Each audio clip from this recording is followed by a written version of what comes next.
राधे राधे भक्त प्रेमियों, स्वागत है सभी का हमारे इस न्यू वीडियो में। भक्त प्रियो, आज की कथा में बड़ा ही सुंदर और बड़ा ही अद्भुत कथा है। श्री गदाधर भट्ट जी का पावन चरित्र आज हम श्री प्रेमानंद जी महाराज के मुखारबिंदु से सुनते हैं।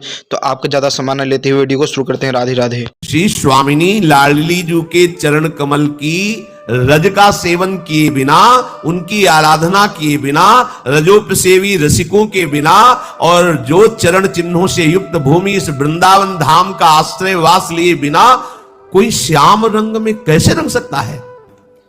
जब ये श्री जीव गोस्वामी जी ने इस पर विचार किया, सखी हो श्याम रंग रंगी, आहा देखी बिकाए गई वह मूर्ति, सूरत माही पगी, सखी हो श्याम रंग रंगी। इस पद की आंतरिक वृत्ति को देखकर कि जब सो रही हूं तो स्वप्न में वो समाया है, और जब जग रही तो सामने, तो वो कौन श्याम सुंदर है जो गाय चराने जाते हैं। वो तो मेरे आंखों के सामने जागृत स्वप्न सुषुप्ति स्फुरत में, जागृत है या स्वप्न है या सुषुप्ति है, वो हर समय मुझे कभी छोड़ता नहीं। तो गाय चराने कब गया? बोले किससे कहूं, कोई विश्वास नहीं मानेगा। कासो कहो कौन पति आवे। अब अगर बात करेंगे तो एक वार्ता मात्र लगेगी, क्योंकि कोई कैसे जान सकता है। गदाधर जी कहते हैं हृदय की बात, ये तो गूंगे का गुड़ स्वाद जैसा, मुंह का स्वादनवत। ब्रजेश्वरी श्री लाडली जी की चरण रज के बिना और उनके रसिकों के बिना कोई श्याम रंग में रंग जाए, असंभव। कहां की है पद रचयिता, पता चला अमुक नगर के। ठीक है, पत्र लिखा जीव गोस्वामी ने कि मैं इनसे मिलना चाहता हूं, कैसे श्याम रंग में रंग गए। है तो स्थिति गाढ़, पर बिना वृंदावन के, बिना वृंदावन की रज के, बिना वृंदावन रज के प्रेमियों के ऐसा कैसे हो सकता है। अनाराध्य राधा पदाम्भोज रेणु, मनाश्रित वृंदा टवीम तद पदांकाम, असंभास्य तदभाव गंभीर चित्तान, कुतः श्याम सिंधु रसस्यावगाहा।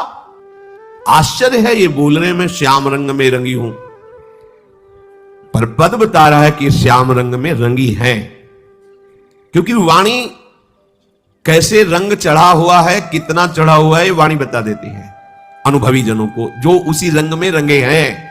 प्रपंच में रंगे हुए जनों को प्रपंच की वाणी समझ में आएगी, और भगवत रंग में रंगे हुए जनों को भगवत वाणी।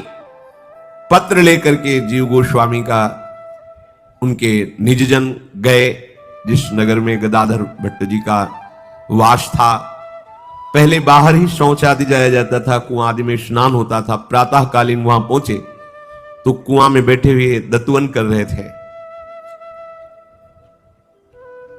उनसे पूछा कि हम भाई गदाधर भट्ट से मिलना चाहते हैं, वृंदावन से आए हैं। पूज्यपाद प्रातः स्मरणीय श्री जीव गोस्वामी जी ने उनको मूर्छित हो, वृंदावन मूर्छित हो गए। वो लगा कि क्या हो गया इनको, कुछ उत्तर ही नहीं दिए, मुझसे खड़े हैं कोई आसपास। तब दूसरे लोग जब कुआं में जल लेने आए, वो भाई इनको क्या हो गया, तुम्हारे गांव में कोई गदाधर भट्ट जी रहते, उनके लिए हम पत। बोले ये गदाधर भट्ट ही तो है जो मूर्छित हो गए। देखकर आश्चर्य, वृंदावन नाम सुनते ही हम वृंदावन से, यह है आश्रय। बोले वृंदावन का आश्रय कैसे लेना चाहिए, ऐसे जीवन है वृंदावन, प्राण है वृंदावन, सर्वस्व है वृंदावन। जैसे कोई प्रियतमा अपने माने हुए प्रीतम का चिंतन कर रही है और उसका संदेशा आ जाए कि तुम्हें उन्होंने बुलाया है, तो कैसा, आज तक हमने देखा नहीं, केवल सुना और सुनकर उनको मान लिया और उनके लिए जीवन समर्पित, उनका संदेशा आया है, क्या हालत होगी उसकी, जिसने अपना जीवन समर्पित कर दिया, जिसका प्रीतम है वृंदावन, जिसने वृंदावन से प्रेम किया है। हमारा सर्वस्व वृंदावन, प्राण वृंदावन, जीवन वृंदावन। हम वृंदावन से आए हैं संदेशा लेके, सुनते ही मूर्छित हो गए।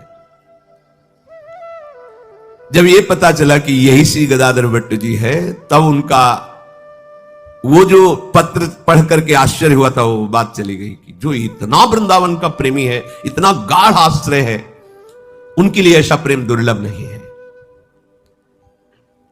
जल से मुख प्रक्षालन किया, मूर्छा दूर हुई, वो उठकर बैठे, पत्र दिया कि पूज्य श्री जीव गोस्वामी जी ने आपके लिए। बार बार हृदय को संभाल रहे हैं कि वृंदावन का प्रेमी अपनी स्मृति में मेरे को लाया, भाव में भरे हुए। वैसे ही लोटा बाल्टी सब छोड़ दी, चल पड़े। यह है वृंदावन का समर्पण। अब प्रीतम का बुलावा आया है तो घर में थोड़ी लौट के जाके बताना है कि हम जा रहे हैं वृंदावन। सुनो, अब देखना तुम सब, हम जा रहे हैं वृंदावन। वहीं से कुआं से ही चल पड़े। श्रीधाम वृंदावन उमगते हुए आए। आनंद मगन वो दोनों संत जन हैं जो पूज्यपाद श्री जीव गोस्वामी जी ने भेजा था। श्री वृंदावन धाम की, ये धाम है मेरे प्रीतम का। गदाधर भट्ट जी को कितना सुख मिला होगा जब जीव गोस्वामी जी के दर्शन किए होंगे। ये सब महामहिम, मतलब प्रभु और इनमें कोई अंतर नहीं। बड़ा सुख मिला जीव गोस्वामी से मिलकर के। प्रियालाल के प्रेम रस की बातें हुई, श्री जीव गोस्वामी से मिलकर प्रेमाश्रुपात करते हुए श्री वृंदावन की प्रेम चर्चा हुई। जीव गोस्वामी जी ने कहा एक बार अपने मुख से जो पद लिखा था सुनाओ। अश्रुपात करते हुए प्रेम विकल होकर के सुनाने लगे। जब उनकी वाणी सुनी, इतना आकर्षण श्री कृष्ण प्रेम का, तो उन्होंने कहा अब तुम्हें हम सेवा देते हैं, तुम रोज भगवत चर्चा सुनाओगे वृंदावन वासियों को, रोज श्री कृष्ण चर्चा सुनाओगे, क्योंकि तुम्हारी वाणी में हमने श्री कृष्ण का कृपा अमृत देखा है। तुम्हारी वाणी ऐसी है कि जो सुनेगा वो निश्चित कृष्ण भक्ति से युक्त हो जाएगा, निश्चित विषयों से वैराग्य हो जाएगा। जब गुरुजन आदेश करते हैं ना तो और रंग आ जाता है। बिना गुरुजनों के आदेश के कोई भी अनुष्ठान नहीं करना चाहिए कि हम अमुक अनुष्ठान या अमुक कथा या अमुक शिष्य बना, कुछ भी लोग कल्याण की बात, हर बात उनकी, अगर उनकी आज्ञा है कि कथा कहो तो तुम्हें कोई भ्रष्ट नहीं कर सकता। तुम्हारी कथा का रंग ऐसा होगा कि श्री कृष्ण प्रेम रंग चढ़े। जाओ, लोग कल्याण के लिए शिष्य बनाओ और मंगल में भगवान का कोई बाधा नहीं पहुंचा सकता। वो गुरु आज्ञा होनी चाहिए। मनमानी तो हे ऐसे हाइलोजन की तरह प्रकाश यश बढ़ता है फिर नष्ट हो जाता है, लेकिन जो गुरु कृपा प्रसाद तो वो लोक लोकांतर में कल्प कल्पांतर तक चलता ही रहता है। देखो, गुरु कृपा प्रसाद से अग्रदेवाचार्य जी ने आदेश किया भक्त चरित्र गाओ, तो सनातन के लिए भक्त चरित्र ने कैसे पता चलता है इन महापुरुषों। ये कल्पना करके नहीं लिखा है, देखा ऐसे दिखाई दे रहा है, और वो महापुरुष अपनी सारी बात बता रहे हैं, वो लिखा है। आदेश हुआ कि आप भगवत चर्चा कीजिए, श्री कृष्ण चर्चा कीजिए। अब श्री कृष्ण चर्चा नित्य होने लगी। कथा का ऐसा रंग बढ़ा कि शास्त्रों लोग दूर दूर से आकर के श्री गदाधर भट्ट जी जब बोलते सब मत वाले हो जाते हैं।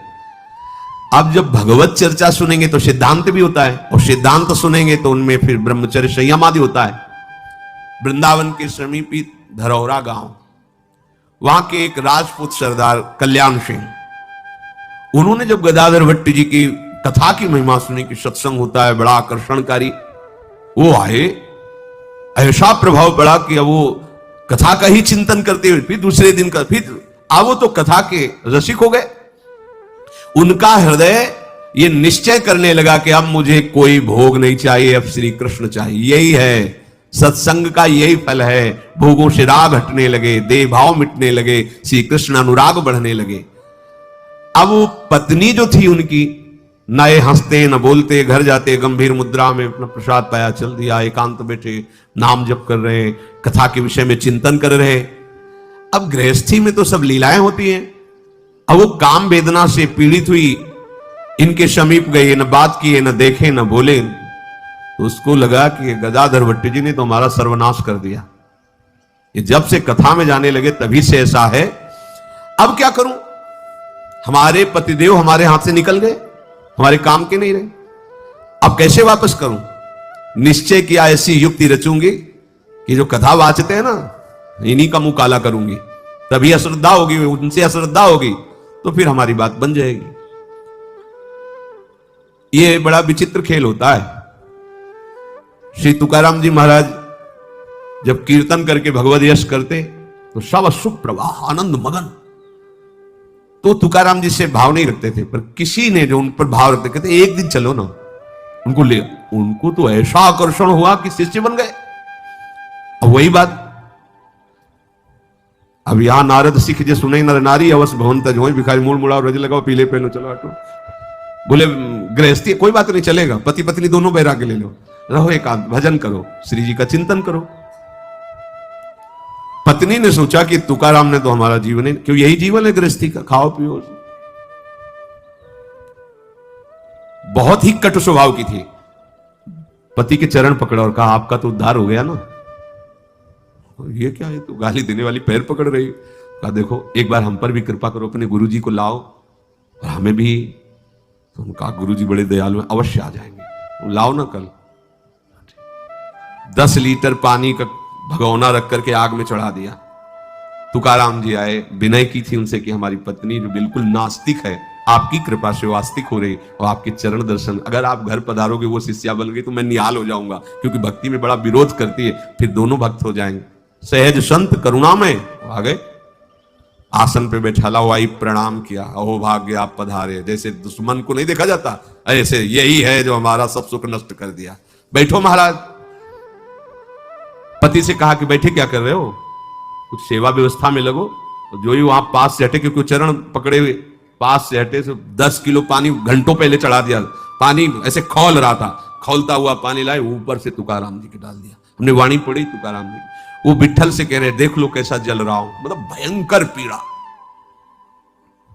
ये पेमेंट मिलती है दूसरे के हृदय में भक्ति संचार करने की। क्या गड़ासे से काट दिया जाता है, गालियां मिलती हैं, निंदा मिलती है, शरीर कष्ट मिलता है। तभी तो कहा गया है संतों के लिए कि चलते फिरते तीर्थराज है, इसीलिए तो सारा जगत उनके चरणों में झुकता है। अब उस स्त्री को, जो कल्याण सिंह की पत्नी थी, कोई उपाय नहीं सूझा, क्या करूं, कैसे अश्रद्धा पैदा करूं। तो कल्याण सिंह की स्त्री नहीं, जिसका कल्याण होना होता है उसके लिए माया सोचती क्या करूं, अब ये तो हाथ से निकला जा रहा है, हर जाल फेंकेगी। जो फिसड्डी होते हैं वो फिसल जाते हैं, जो दृढ़ी होते हैं वो आगे निकल जाते हैं। वो बेटे सोच ही रही थी कि एक मांग रही थी, कुछ दे दो कुछ दे दो, और गर्भवती थी। बुलाया अच्छा क्या चाहिए तेरे को, बोले आज का भोजन नहीं, 20 स्वर्ण मुद्राएं दूंगी, तुम्हारे बच्चे का भी ठीक से पालन पोषण, जब तुझे जो जरूरत पड़ेगी दूंगी। तो सुन, जो मैं कहूं वो करेगी। अरे उनका 20 स्वर्ण मुद्राएं और रोज भोजन और व्यवस्था, तुम जो कहो तो हम जो कहो। ओ भीख मांगने वाले हो कोई। कल्याण सिंह जी की स्त्री के मन में निश्चय हुआ था कि जब तक कथावाचक के प्रति अश्रद्धा नहीं होगी तब तक हमारी बात नहीं बनेगी। ध्यान रखना, कल्याण के मार्ग में ये जो बाधा पहुंचाने वाली वृत्ति है, वो सबसे पहला हम चीख चीख के कहते हैं तुम्हारा कनेक्शन काटेगी। अगर हरि गुरु से संबंध बना हुआ है तो त्रिभुवन में कोई बाल बांका नहीं कर सकता। और जब बुरी दशा आने के पहले बुद्धि बदली जाती है, कनेक्शन काटा जाता है। आप रौंदे की माया फिर देख लेना। तभी कहते गया गया गया, उसको लगता गया क्या, आप तुमसे मतलब ही नहीं। राधा नाम सुधा रसम का त्याग करके जो कुछ घंटों में मलमूत्र बन जाता है, उन रसेंद्री की तुष्टि के लिए, इस शरीर के पोषण के लिए, मोह के पोषण के लिए प्रियालाल के भाव को त्याग कर रहे हो, प्रियालाल के मार्ग को छोड़ रहे हो। ये माया की चाल नहीं तुम्हारी समझ में आई, पर समझे तब ना, जहां से प्रकाश आ रहा वहां तो तुमने पर्दा कर दिया, तो अंधकार में वो लूट लेगी, तुम जान ही नहीं पाओगे। साधो जग में कामिनी ऐसी रे, राजा रंक सबन के घर में बाघिन हुए के पैसी रे, बस्ती छाण करे बनवासा चावत सूखे पातरे, दांव परे तिनहू को मारे दे छाती में लात रे। ज्ञानी गुनी सूर और पंडित ये तो सर्व सयाने रे, सूदे होए परे फांसी में त्रिया हाथ बिकाने रे। 3 लोक में को न छाड़ा दे दाढ़ तर मारा रे, हरिदास हर सुमिरन लागे तो भगवान उबारा रे। निरंतर भजन करने वाले को ये माया फांस नहीं सकती, नहीं तो भाई बड़े बड़ों की जटाओं से अपने चरण साफ करवाए, वो माया है भगवान की। बहुत विचित्र है, मतलब बस त्राहिमाम केवल हरि मामे वे प्रपद्यन्ते माया में ताम तरंतिते। जब काम का प्रबल वेग होता है तो लगता है भगवान तो आगे मिल ही जाएंगे भजन करने पर ये दुर्लभ बात थोड़ी मिलेगी। हमारे भाग्य खुल गए। उल्टा विचार। और जो चतुर उपासक होता है समझ रहा है माया ने प्रश्न उपस्थित किया है, मुझे सही उत्तर देना है, तो हमारे आगे की भूमिका बनेगी। पर वहां बात ही नहीं समझ में आती। अब गदाधर जी कथा कह रहे थे और उसने 20 स्वर्ण मुद्राएं देकर कहा तुम जाके उनसे कहना कि ये तो दे दिया, अब समय आ रहा है इसके प्रकट होने का, वो आप कथा बांच रहे हो, व्यवस्था कौन करेगा? सभा में बोलना जाके। अब वो भिखारी 20 रुपया स्वर्ण मुद्रा के देख के उसको लगा कि इस तरह कहने में क्या है, हम सभा में, वो तो गली गली मांगते घूम रही। कल्याण सिंह जी की पत्नी के समझाने के अनुसार भिखारिनी आई वृंदावन, और जब भरी सभा में रंग जमा हुआ था भगवत चर्चा का, उसी समय आकर के बोली महाराज क्या उपदेश सबको दे रहे हो, कुछ हमारे विषय में सोचा? ये जो आपने गर्भ धारण करवाया है, गर्भवती किया है, अब इसका समय आ रहा है और आप यहां कथा बात कभी दोबारा पूछा नहीं, आप हमसे बात नहीं की, तो कुछ तो व्यवस्था आप कर दो। भिखारिनी का लोभ ऐसी गलत बात बुलवा रहा था। सब सभा सन्न रह गई। उनमें जो कच्चे थे, ऐसा सबके सामने तो ज्ञान वैराग्य भक्ति को भिखारी को गर्भवती कर दिया। अरे ऐसे लीला ऐसे है, सब पाखंड का बोलबाला है, उठे चल दिए। जो सच्चे थे उन्होंने कहा इसको जान से मार डालेंगे। ये हमारे गुरु जी के प्रति ऐसा कैसे बोल गई, ये धूर्त है, ये कोई छल है, कोई नाटक किया जा रहा है, मैं इसे जान। हाहाकार मच गया। अब रंग भंग तो हो ही गया। गदाधर भट्टी जी का शांत शांत शांत, सब शांत रहो। कहा आओ आओ बैठो, मैं तो नित्य ही तुम्हारा स्मरण करता हूं, क्या तुम्हें पता नहीं? किससे बात कर रहे जा रहे हो? यही तो बात होती है ना, मैं तो नित्य ही तुम्हारा स्मरण करता हूं। किससे बात कर रहे हैं? छलिया श्याम सुंदर से। मैं तो नित्य ही तुम्हारा स्मरण करता हूं, क्या तुम जानते नहीं हो? बड़ी कृपा की दो, जिसका स्मरण करते हो इस रूप में आया। आओ, बहुत अच्छा किया, मुझे दर्शन दिए आप आकर के। बैठो, जिसने दिया है वही व्यवस्था करेगा। कैसी चतुराई से बोल रहे। अभी भक्ति की, जिसने दिया है वही व्यवस्था करेगा, और मैं तो रोज तुम्हारा स्मरण करता था। अब कोई समझ नहीं पा रहा कि मतलब महाराज जी तो ऐसी बात करे जैसे पूर्व परिचित हो। क्या कुछ है क्या चक्कर? बड़ा विचित्र है माया के। यही ऐसे पॉइंट हैं जिनमें बड़े बड़ों को फिसला दिया जाता है। यही ऐसे पॉइंट हैं जहां से भगवान की भक्ति जनित जो प्रकाश हो रहा है उसमें अंधकार फैलाने का माया, ये उसके अमोघ बाण है। भगवत कृपा से व्यर्थ हो जाए तो हो जाए, नहीं तो अमोघ बाण है। एक बाण मारा, पूरा का पूरा यश धूल धूसरित कर दिया। श्रोताओं के मन में बड़ा ही अंदर दुख हो रहा है। शांत शांत कह के बैठाल तो दिया, पर कहने लगे मेरा हृदय अब भी कह रहा है कोई छल किया जा रहा है, ये कोई नाटक किया जा रहा है। पर ये महाराज ऐसा कैसे बोल रहे हैं कि मैं तुम्हारा स्मरण करता था, जिसने दिया है, मतलब जिसने दिया वही पालन करेगा। तुम बैठो ना। मतलब अगर मेरे प्रति संबोधन कर रही थी कि आपने तो अब क्या रहे, जिसने दिया वही पालन कर, तो लोगों क्या ले रहे कि बात सत्य है ना, मिल रही ना बात। कोई कोई कहता कि ये सत्य कह रही, क्योंकि महाराज भी बोल रहे हैं। जो समर्पित चित्त के थे चिल्ला चिल्ला के रोने लगे कि मैं अपने प्राण दे दूंगा, लेकिन ये बात बर्दाश्त नहीं कर सकता। अब हाहाकार मच गया पूरी कथा में। उस भिखारिनी की बात सुनकर सबने ये निश्चय किया जो वहां बैठे हुए थे कि या तो हम अपने प्राण त्यागें या इसके प्राण लें, क्योंकि जो मुझे रोज भगवत चर्चा में ऐसा रस देकर उन्मत्त कर रहा है, जिनकी वाणी में ऐसा रस है, अगर वो विषय सेवन करते होते तो ऐसा कैसे हो सकता है? इसका मतलब ये छल किया जा रहा है। और सब श्रोता मना रहे हैं कि या तो अभी मेरे प्राण निकल जाएं या मुझे आदेश दिया जाए तो मैं इसे मार दूं। फाट जाए भूमि तो समाये जाए, श्रोता कहें बहे दृग नीर हुए अधीर सुधि गई है। राधिका वल्लभ दास प्रगट प्रकाश भास, भयो दुख रास सुनि सो बुलाए लई है। सांच कही दीजय नहीं अभी जीव लीजय, डर सवै कही दियो सुख लियो संज्ञा लई है। काड़ी तरवार तिया मारी बे कल्याण गयो, दयो पर बोध हमें करी दया नहीं है। संत सदगुरु की यदि प्रतिष्ठा में हानि पहुंचने वाली हो तो शिष्य जनों का ऐसा ही कर्तव्य होता है।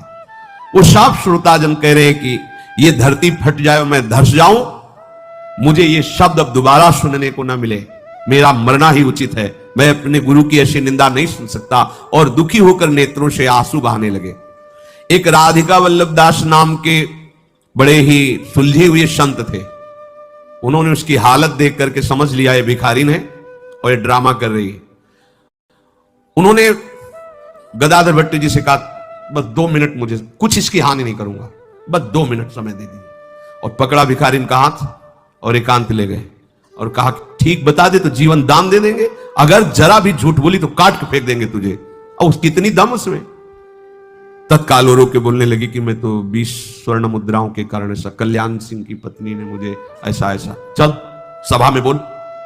सभा मिला तो उन्होंने बताया कि कल्याण सिंह की पत्नी 20 मुद्राएं दिखाई, स्वर्ण मुद्राएं दी और उन्होंने कहा ऐसा ऐसा बोल देना, बस तुम्हें केवल बोल देना है।